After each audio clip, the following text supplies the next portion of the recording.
ఖచ్చితంగా అప్డేటెడ్గా ఉంటే మాత్రమే ఎప్పటికప్పుడు మీ నాలెడ్జ్ని లేటెస్ట్గా వస్తున్న టెక్నాలజీస్ని ప్లాట్ఫామ్స్ని అప్డేటెడ్గా ఉంటే మాత్రమే మీరు సర్వైవ్ కాగలుగుతారు.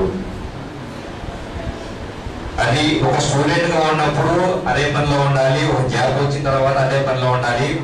లాస్ట్కి మీరు బ్రీత్ తీసుకునేంత వరకు ఐటీ ఇండస్ట్రీలో కంటిన్యూ కావాలంటే అట్లానే ఉండాలి. ఏ క్షణమైతే మీరు నేర్చుకోవడం మానేస్తారో, ఈరోజు నిన్న నైట్ నా కంప్యూటర్ను షట్ డౌన్ చేసి వచ్చున్నాను హైదరాబాద్ నుంచి. ఈ ఒక్క రోజులో టెక్నికల్గా ఎలాంటి చేంజెస్ వచ్చి ఉన్నాయి అన్నది నాకు తెలుసుకోవాలని నాకు ఇప్పటికీ క్యూరియాసిటీ ఉంది.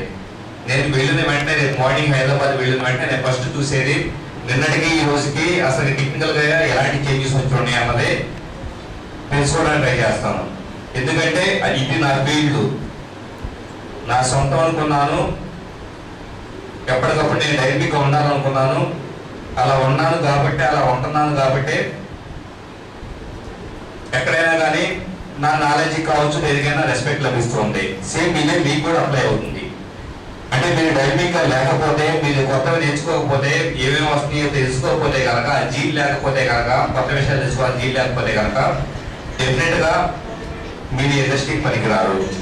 మిమ్మల్ని డిసప్పాయింట్ చేయడానికి కాదు ఇది చూడండి, మిమ్మల్ని మోటివేట్ చేయడానికి. దయచేసి నేను డిసప్పాయింట్ చేస్తానట్లు అనుకోవద్దు. ఎందుకంటే మీ క్వాలిటీ ఎప్పటికీ మీ క్వాలిటీస్ అంటే మిమ్మల్ని ఐటీ ఇండస్ట్రీ చాలా మంది చెప్పి ఉండవచ్చు, మీరు బాగా డబ్బు సంపాదించవచ్చు, దీంట్లో మంచి ఆపర్చునిటీస్ ఉంటాయి, చాలా లైఫ్ ఉంటుంది అని చెప్పేసి చాలా మంది చెప్పి ఉండవచ్చు. నిజంగా అది కరెక్టే. కానీ వాటితో పాటు మీ క్వాలిటీస్ కూడా ఇంప్రూవ్ చేసుకోవాలి. క్వాలిటీస్ ఇంప్రూవ్ చేసుకుంటా ఇప్పుడున్న మీ వే ఆఫ్ థింకింగ్తో మీరు ఎంతకాలం లైఫ్ లీడ్ చేస్తారు ఇండస్ట్రీలో ఒకసారి ఆలోచించండి.